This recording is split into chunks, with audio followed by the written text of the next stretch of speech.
The Grand Solstice Ball was the jewel of the vampiric social calendar. An event Lucian had orchestrated for 5 centuries with the same meticulous, predatory grace he applied to all things. The ballroom of Castle Volkov was a symphony of shadows and candlelight, where ancient beings draped in silks and velvets moved with a silence that belied their power. Laughter, when it occurred, was a low, conspiratorial murmur, and the music of the string quartet was a mournful waltz that spoke of eternity and sorrow. It was, in short, the perfect hunting ground. His target was not prey, however. Not in the traditional sense.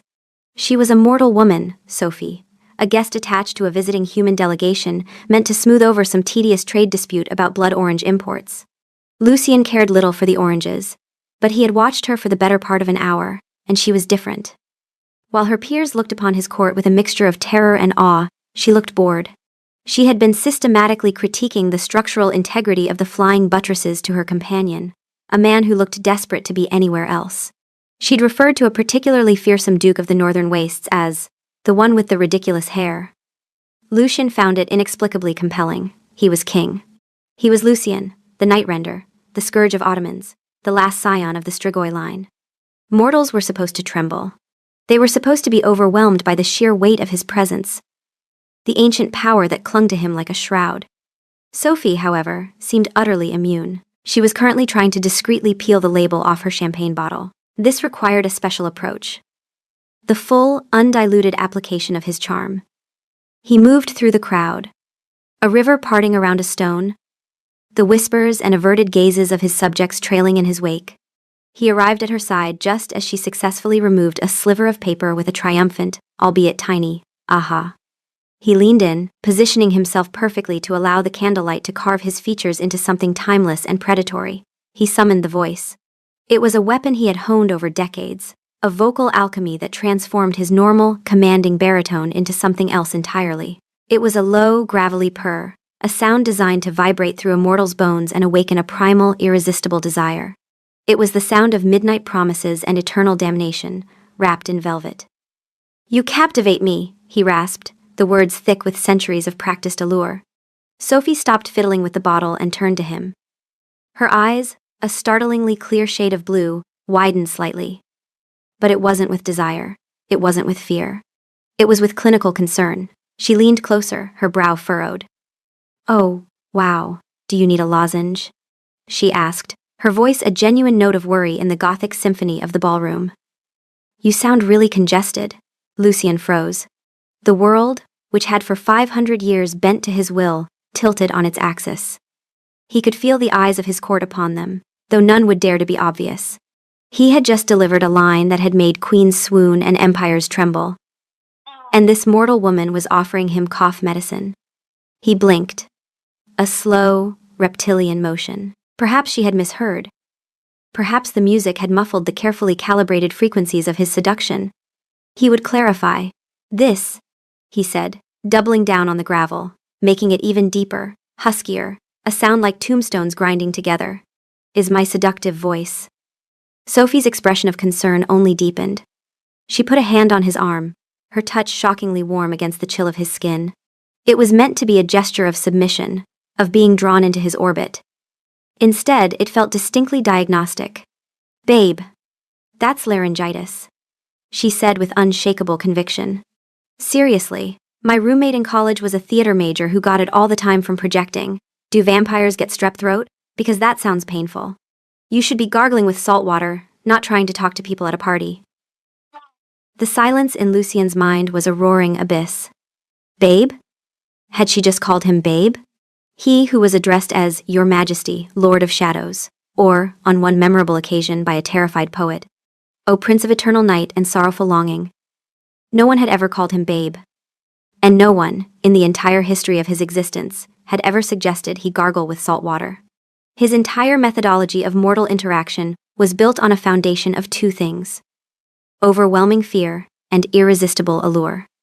The allure component was heavily, if not entirely, dependent on the voice. It was his opening gambit, his closing argument, his entire romantic playbook, and she thought he was sick. "It is not laryngitis," he managed to force out, the words feeling utterly alien without their usual velvet coating. He tried to inject a hint of dark amusement, a touch of the predator toying with its food. She wasn't buying it.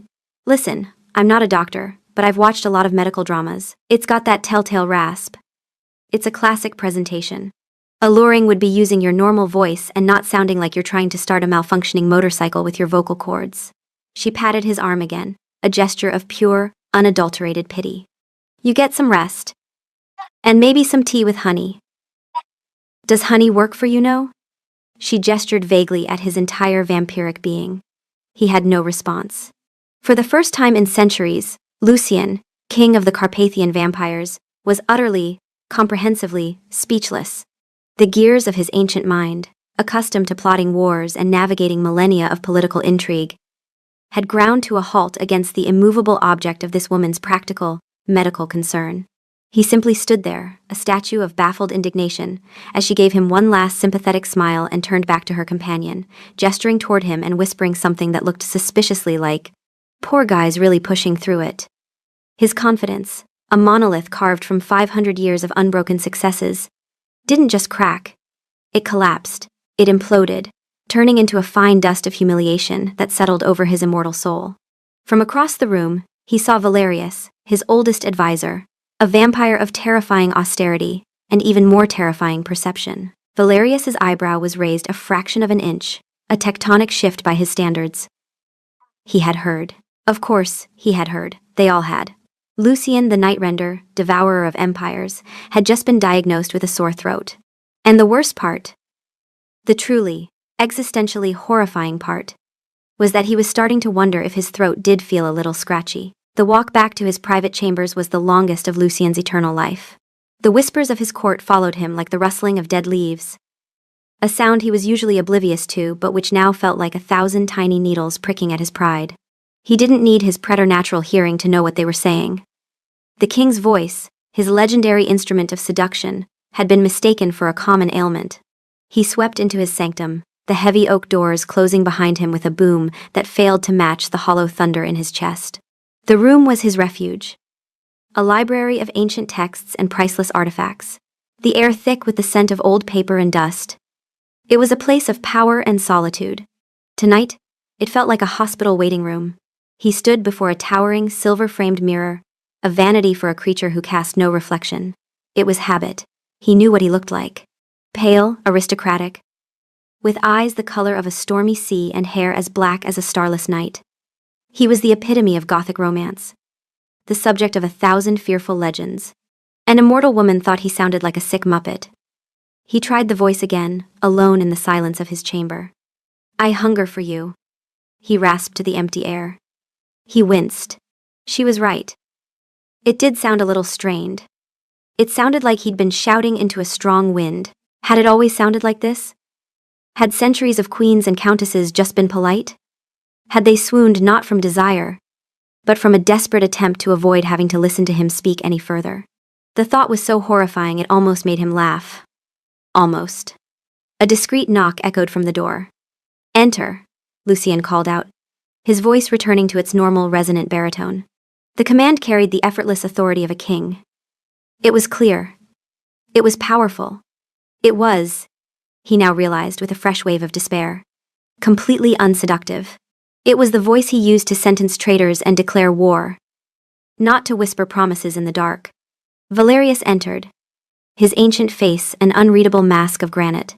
He moved with a stiff, formal grace, his black robes making no sound on the stone floor.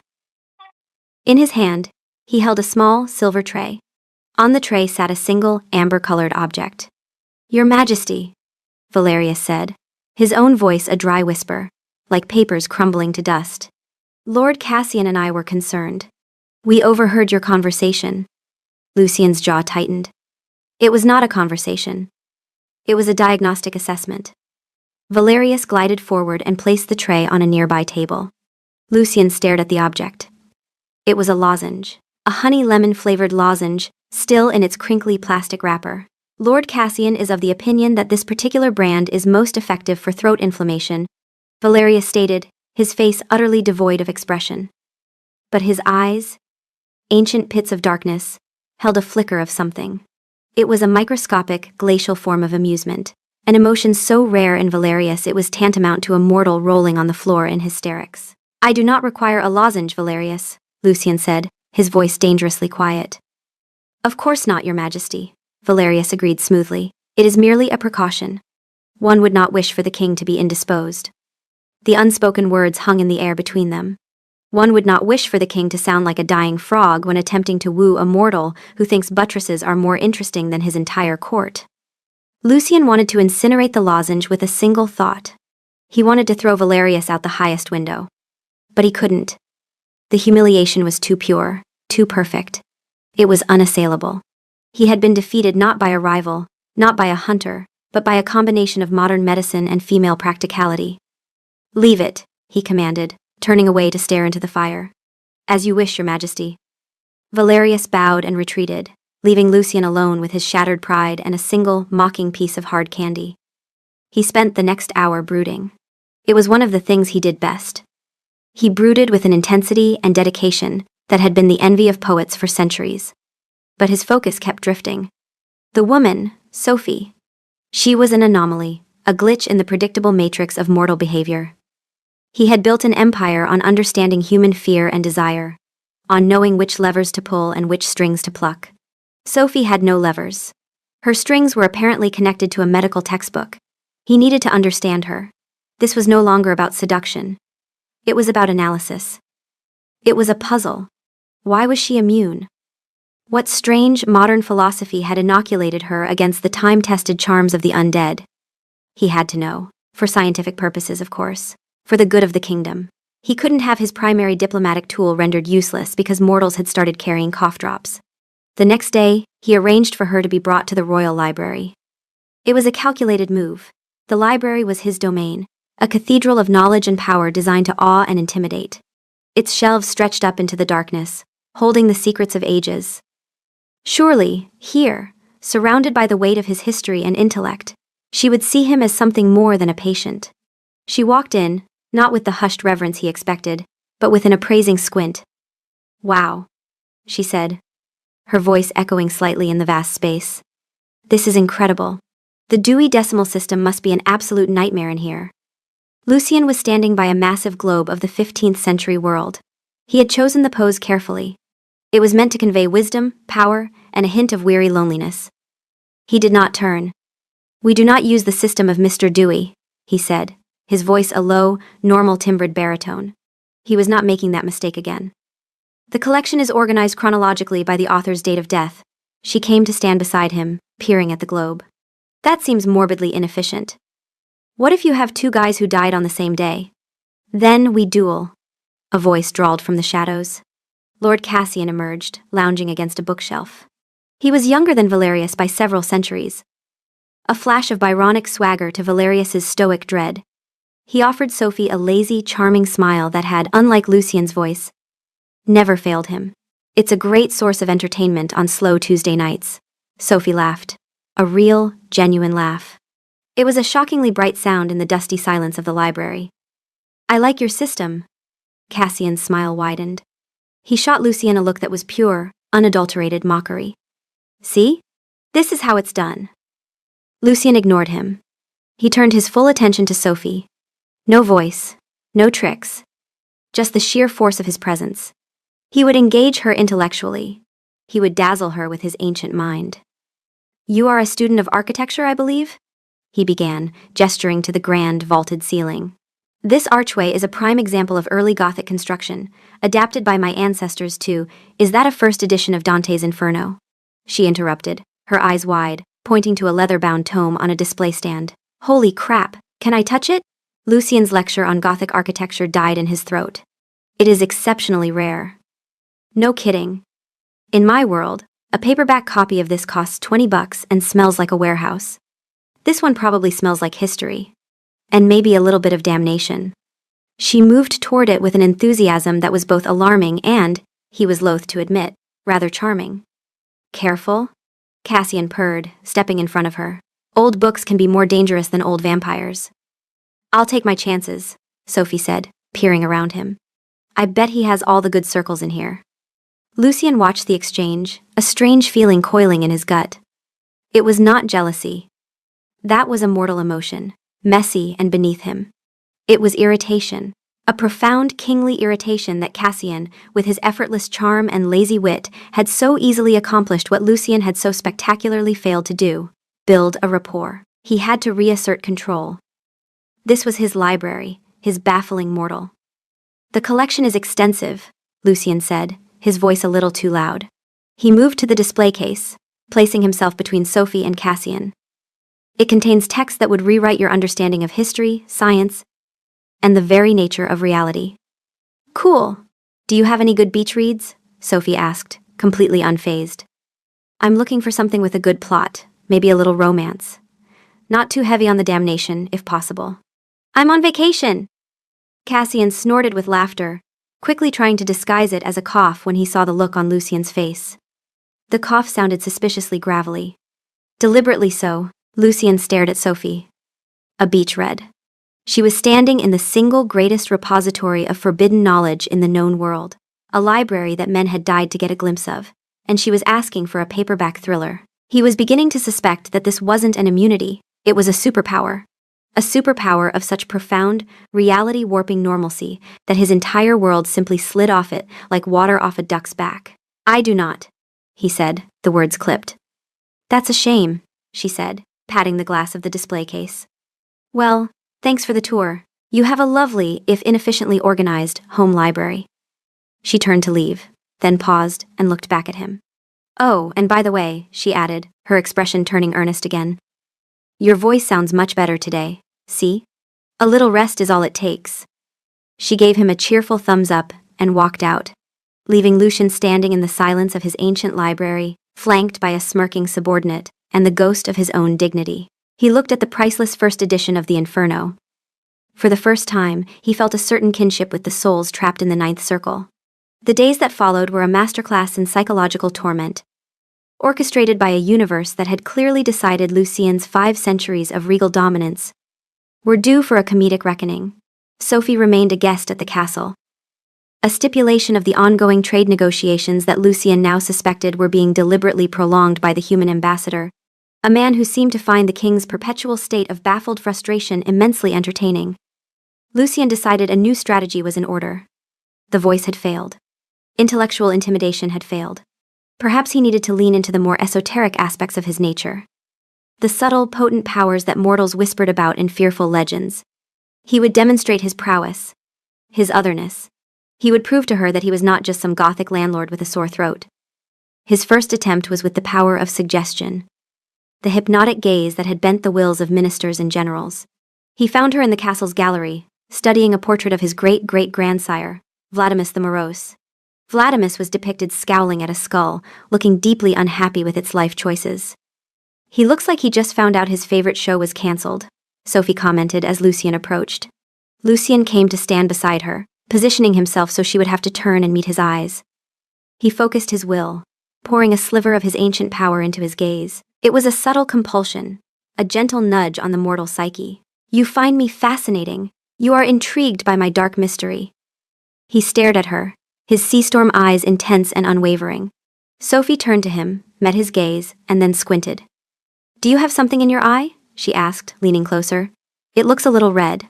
Are your contacts bothering you?" "I have some saline solution in my bag if you need it." The compulsion shattered against a wall of well-meaning optometric concern. He had just attempted to ensnare her soul, and she had offered him eye drops. "My eyes are fine," he said through gritted teeth. "Are you sure? Because you're not really blinking." "That can't be good for your corneas," she pressed, ever the helpful one. "You could get dry eye. It's a real problem, especially in a drafty old castle like this." He blinked. It felt like a concession, a surrender. He had to pivot. "I was merely contemplating the portrait." "Oh, well, in that case, you should probably know you're staring at my ear," she said, pointing. "The painting's over here." Lucian retreated, his dignity in tatters once more. Hypnosis was out. His next attempt involved his preternatural speed. He would demonstrate his inhuman grace and swiftness. An opportunity arose when Sophie, exploring the East Wing, dropped her guidebook down a long, winding staircase. The book tumbled end over end, destined to be battered on the stone floor far below. This was his moment. In the space between one mortal heartbeat and the next, Lucian moved. He became a blur of black silk and shadow, flowing down the stairs faster than a thought. He caught the book an inch from the ground, his movements utterly silent, impossibly swift. He reappeared at the top of the stairs, holding the book out to her without so much as a single hair out of place. It was a display of casual, terrifying power. Sophie stared at him, her mouth agape. Her face was pale. At last, he thought. Awe. Fear. A proper reaction. Then she promptly bent over and threw up in a nearby decorative urn. Lucien stood, frozen, holding the guidebook. His grand display of vampiric celerity had given her motion sickness. "Oh, God," she gasped, wiping her mouth with the back of her hand. "I'm so sorry. It's the spiral staircase. And the blur. I can't even go on the teacup ride at Disneyland. That was whoa." She looked at him, her eyes watering slightly. "Thanks for getting the book, though. That was fast." He had rendered a mortal woman physically ill with his supernatural grace. Cassian, who seemed to have developed an uncanny sixth sense for Lucien's moments of failure, appeared at the end of the hall. He took in the scene: Lucien holding the book, Sophie leaning weakly against the wall, the defiled Ming Dynasty urn, and his shoulders began to shake, with silent, suppressed laughter. Lucien decided that physical prowess was also off the table. That left the mind. The subtle art of telepathy. It was an invasive, intimate power he rarely used. But desperate times called for desperate measures. He wouldn't read her deeply, just skim the surface. He needed to understand what was happening inside that bewildering, infuriatingly practical mind. He found her in the conservatory, a vast glass dome, filled with plants that thrived in eternal twilight. Ghost orchids, nightshade, and roses, the color of dried blood. She was humming to herself and trying to teach a raven to say, "Nevermore." The raven was stubbornly saying, "Corn chip," instead. Lucien focused, extending his consciousness like a careful probe. He brushed against the surface of her thoughts, expecting he wasn't sure what. Perhaps a litany of anxieties, a stream of observations, the usual chaotic noise of a human mind. What he found was a song. Baby shark, do-do-do, do-do-do. The ridiculously cheerful, mind-numbingly repetitive children's song was looping in her head with the force of a tidal wave. It was so loud, so insistent, that it completely drowned out everything else. Mommy shark, do-do-do-do-do-do-do. Lucien physically recoiled, stumbling back a step. He felt as though his brain had been scrubbed with a steel brush and bubblegum-scented cleaner. The sheer, weaponized inanity of it was more potent than any psychic shield he had ever encountered. Sophie looked up, her humming ceasing. "You okay there, Sparkles? You look like you just saw a ghost." He couldn't speak. The song was still echoing in the hollows of his skull. He, Lucien the Nightrender, whose mind was a fortress of dark secrets and ancient strategies, had been psychically assaulted by a nursery rhyme about a family of cartilaginous fish. "I am fine," he managed, the words tasting like ash and saccharine pop music. "Good, good," she said, turning back to the raven. "Okay, Edgar. Let's try again." "Nevermore. Corn chip," the raven squawked triumphantly. Sophie sighed. "We'll work on it." She glanced back at Lucien. "You know, for a scary lord of the night, you spend a lot of time looking confused. It's kind of your default setting, isn't it?" He didn't have an answer. She was right. He was confused. This woman operated on a plane of existence he couldn't comprehend. Every tool in his arsenal, every trick learned over centuries of dominance, was useless. She didn't play by the rules because she didn't seem to know the game existed. She was a walking, talking subversion of his entire reality. And the truly maddening part? He was starting to like it. Beneath the constant grinding humiliation, there was something else. Something refreshing. No one had spoken to him without a thick filter of fear or sycophantic reverence in centuries. Sophie spoke to him as if he were just a person. A slightly weird, gravelly-voiced, overly dramatic person who needed to blink more often, but a person nonetheless. She saw the king of the vampires, and her first thoughts were of his throat health, his ocular hygiene, and his susceptibility to motion sickness. She saw past the power, the legend, the terror, and went straight to the mundane. In its own way, it was a form of intimacy more profound than any seduction he'd ever attempted. She wasn't seeing the monster, she was seeing the man. The fact that she thought the man was a bit of a mess was a secondary issue. Later that evening, Cassian found him staring into the fire, a glass of ruby-red liquid untouched in his hand. "Tough day at the office, Your Majesty?" Cassian asked, lounging in a nearby armchair with his usual insouciant grace. Lucien swirled the blood in his glass. She is an affliction. She's magnificent, Cassian countered, grinning. I haven't had this much fun since the French Revolution. Valerius is even starting to crack a smile.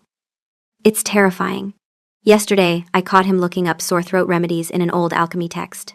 Do not mock me, Cassian. I'm not mocking you. I'm congratulating you, Cassian said, his tone turning surprisingly serious. For centuries, you've been surrounded by mirrors. Everyone reflecting back the image of the great, fearsome king they think you want to see. She's not a mirror, she's a window. Or maybe one of those funhouse mirrors that makes you look all weird and stretchy. Either way, it's a change of scenery. Lucien considered this. A window. He looked into the fire, but he saw her face, brow furrowed in genuine concern as she offered him a lozenge. It was the most honest human interaction he'd had in a very long time. Her mind, Lucien said quietly, is filled with sharks. Cassian blinked. I'm sorry? Singing sharks. A whole family of them. Cassian stared at him for a long moment, then slowly shook his head. I have no idea what that means, and I'm absolutely certain I don't want to know. But it sounds like you're finally having a real conversation. He stood up, stretching like a contented cat. Keep at it, old friend. This is far more interesting than trade disputes. He paused at the door. Oh, and for what it's worth? The motorcycle comparison was my favorite. Lucien was left alone with his thoughts, the fire, and the faint, phantom echo of do-do-do-do-do-do-do. He was the most powerful vampire in the world, and his primary emotional state was now a constant low-grade bewilderment. And for the first time in a long, long while, he had absolutely no idea what was going to happen next. It was an unsettling feeling. It was also, he was beginning to realize, the most alive he'd felt in a century. The turning point came, as it often does, not with a whisper, but with a bang. Or, more accurately, with the shattering of a priceless stained glass window and the unwelcome arrival of Baron Volkov. A rival claimant to Lucien's throne from a brutish northern clan, Volkov was everything Lucien was not. Loud, crude, and a firm believer that subtlety was for weaker men. He and his coterie of leather-clad thugs crashed the tedious final trade dinner with all the grace of a runaway avalanche. Lucien, Volkov boomed, his voice echoing through the great hall. He was a mountain of a man, with a thick beard and eyes like chips of ice. Growing soft in your decadent castle, I see. Entertaining humans now? What's next? A book club? Lucien rose slowly from his seat at the head of the table. His expression one of pure glacial rage. His court followed suit, the air crackling with sudden, violent tension. The human delegation froze, forks halfway to their mouths. Volkov, Lucien said, his normal voice low and lethal, stripped of all artifice. It was the voice of a commander on the battlefield, a sound that promised swift and terrible retribution. You have 10 seconds to remove your flea-bitten hide from my hall before I have it tanned and turned into a rug. Volkov laughed, a harsh, grating sound, always with the pretty words, I prefer action. He gestured to his men, who drew their blades, the scrape of steel against stone, setting everyone's teeth on edge. In the ensuing chaos, Lucien's only thought was of Sophie. He scanned the room, his eyes cutting through the panic.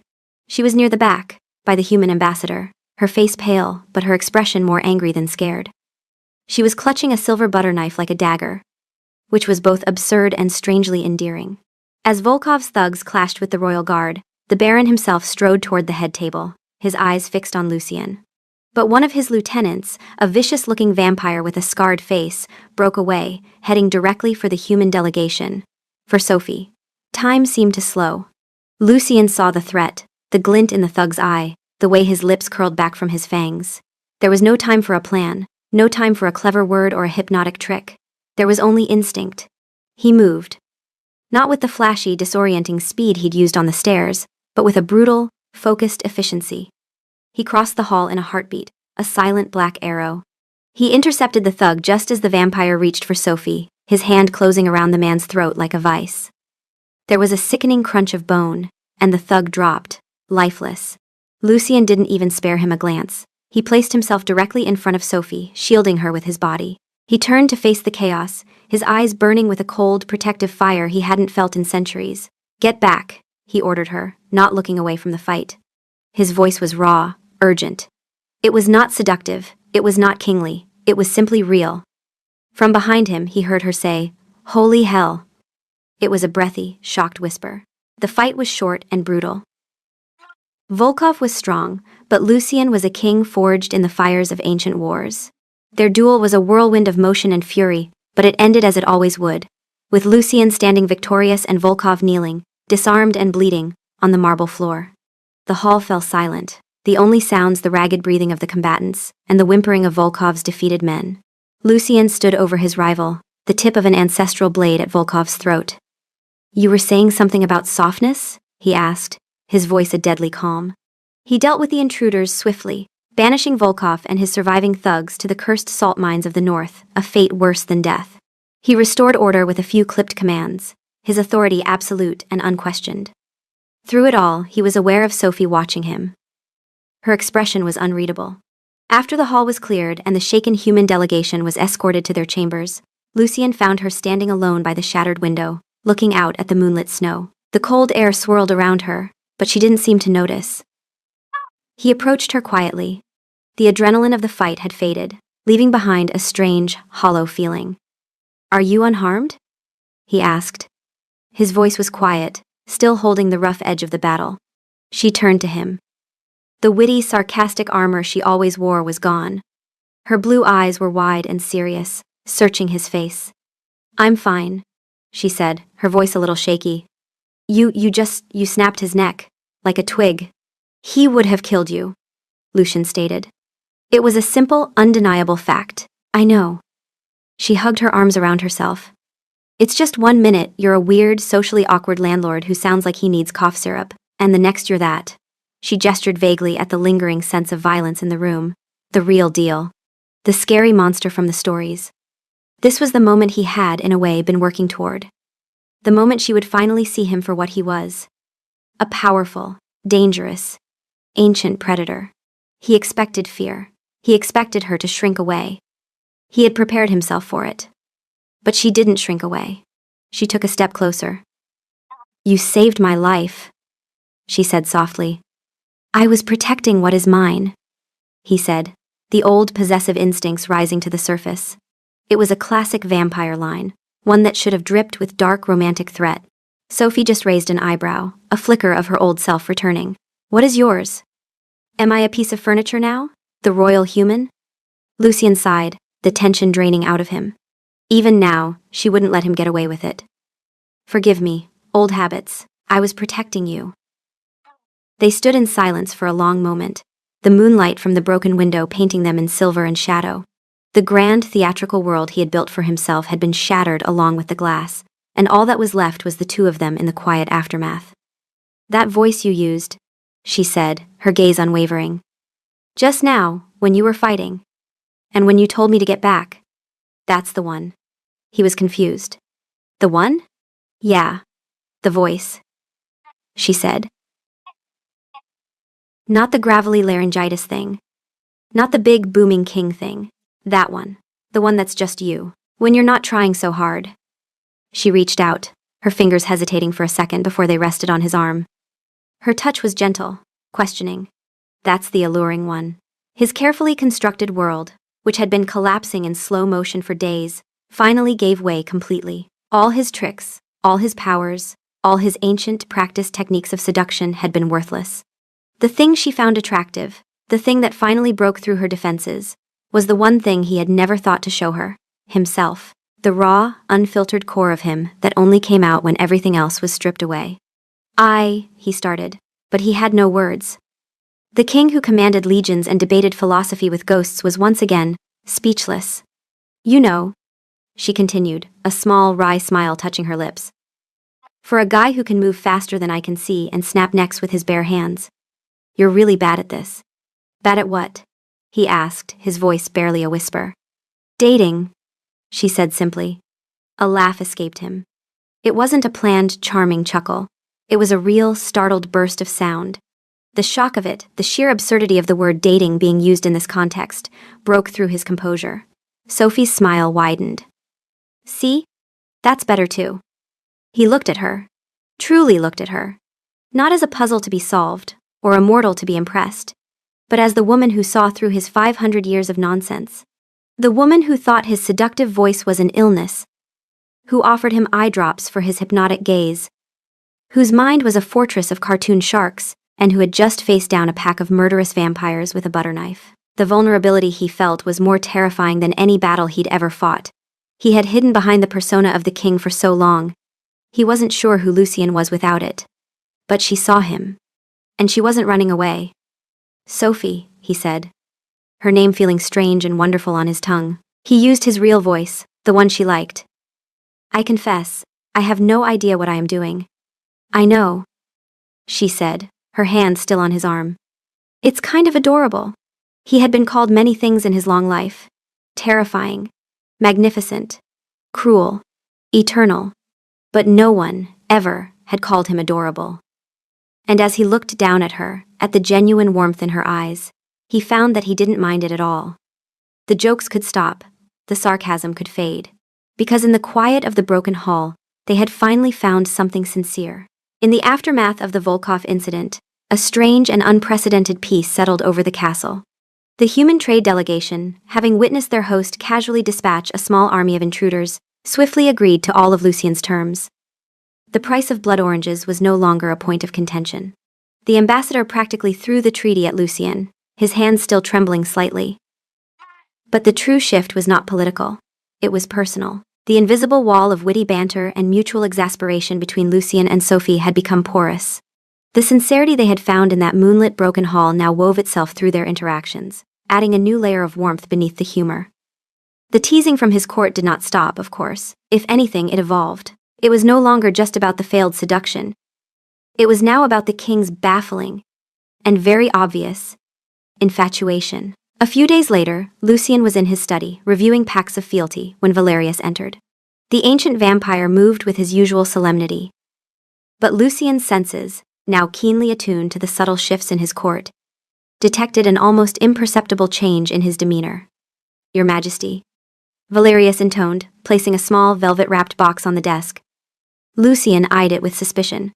"If this is another lozenge, Valerius, I will have you personally cataloging every book in the library by color."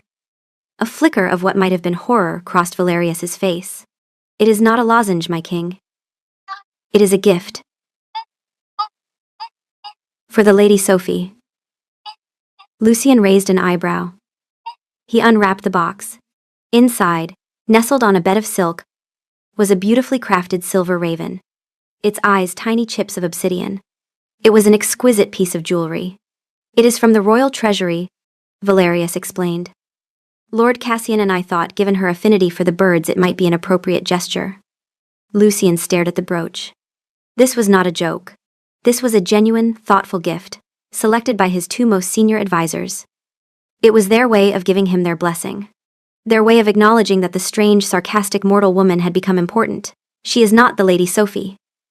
Lucien corrected him softly, a ghost of a smile playing on his lips. "She is just Sophie." "Of course, Your Majesty," Valerius said, dipping his head in a gesture of understanding. "Just Sophie." Lucien found her later in the conservatory, where her ongoing project to re-educate the raven was meeting with its usual success. "Cornchip!" The raven, Edgar, squawked as Lucien approached. "We're making progress," Sophie said defensively. Yesterday, all he would say was waffles. She turned to Lucien, her smile bright and easy. "What's up, your royal darkness?" He held out the box. "A gift." She opened it, her eyes widening at the sight of the silver raven. "Wow, Lucien. This is beautiful, but you really don't have to." "It wasn't from me," he admitted. "It was from Valerius and Cassian." Sophie looked from the brooch to Lucien, a look of stunned comprehension on her face. "Your grumpy grandpa and your smirky brother approve of me?" "They are my advisors, not my relatives," he corrected, though the descriptions were not entirely inaccurate. "And yes, it would appear they do." She pinned the brooch to her sweater, the silver stark against the dark wool. "Well, that's surprisingly sweet. Tell them thank you. And tell them this doesn't mean I'll stop calling Valerius Count von Count." Lucien found himself laughing again. It was becoming a distressingly frequent occurrence. He sat beside her on the stone bench, the scent of night-blooming jasmine thick in the air. For a while, They were quiet, simply enjoying the strange peace they had found.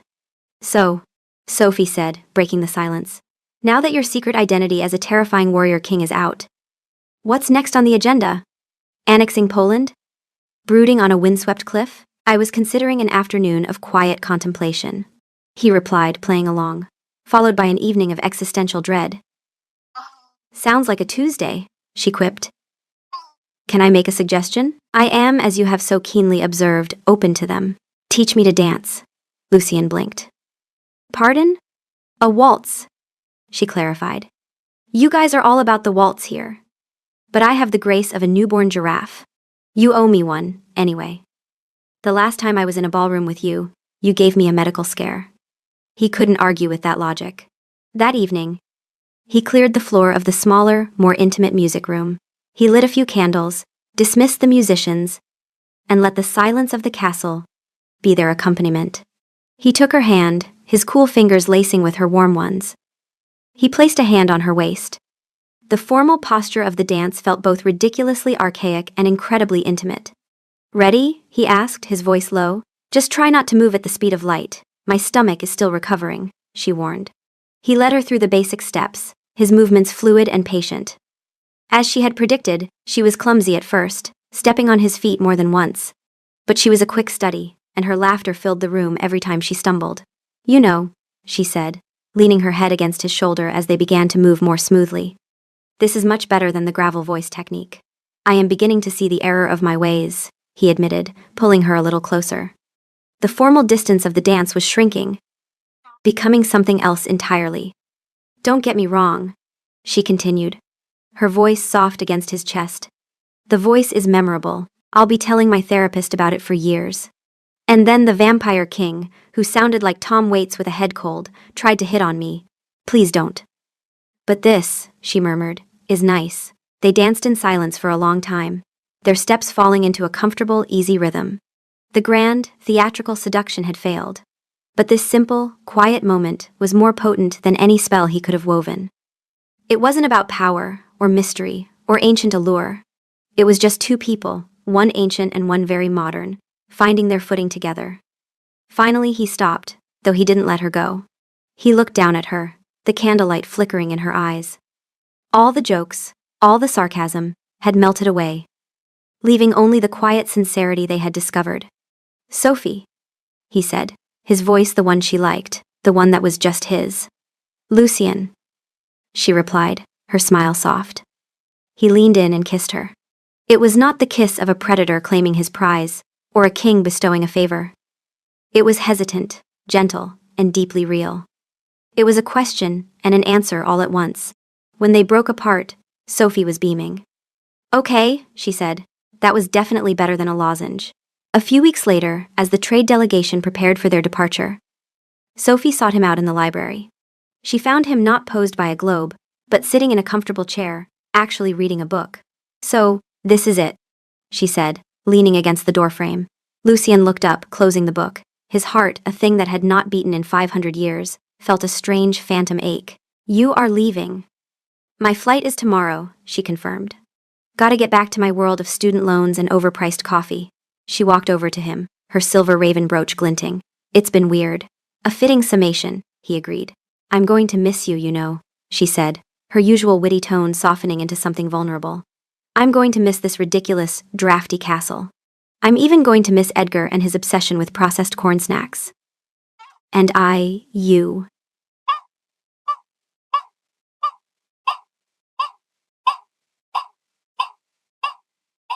The admission costing him more than he would ever let on. The thought of his castle without her in it, without her bright, jarring, wonderful presence, was a bleak one. The silence would return, but it would no longer feel peaceful. It would feel empty. She bit her lip, looking down at the floor. So, here's a thought. A crazy, probably stupid thought. What if I didn't go? He stood up, his gaze intense. What are you suggesting? I don't know, she said, throwing her hands up in a gesture of exasperated surrender. I stay. We figure it out. We could try that dating thing. I could help you organize this library. We could get Edgar to say something other than corn chip. The possibilities are endless. He stepped toward her, taking her hands in his. You would stay? Here? In this world of shadows and inefficient filing systems? Well, yeah, she said. As if it were the most obvious thing in the world. Someone has to be here to make sure you're not gargling gravel before you talk to people. It's a full-time job. The relief that washed over him was so profound it almost brought him to his knees. He, who had commanded armies and ruled for an eternity, was being saved from an eternity of loneliness by a woman who thought he had a chronic throat condition. I believe, he said, a genuine wide smile spreading across his face, that I would like that very much. That evening, as they stood on the balcony overlooking the moon-drenched mountains, Lucien felt a mischievous impulse. He leaned in close to her ear, and with perfect, deliberate execution, he summoned the voice, the deep, gravelly, over-the-top rasp that had started it all. You captivate me, Sophie, he purred, putting every ounce of ridiculous, theatrical seduction he could muster into it. She listened, a serious expression on her face. She put a hand to his forehead, as if checking for a fever. Then she broke into a peal of laughter so loud and clear, it echoed across the silent valley. He laughed with her. The sound of their shared joy, a new kind of music in the ancient castle. The king had finally found his queen. And their reign, he knew, would be one filled with endless banter, mutual exasperation, and a whole lot of laughter. And maybe, just maybe, a lifetime supply of throat lozenges. He wouldn't have it any other way.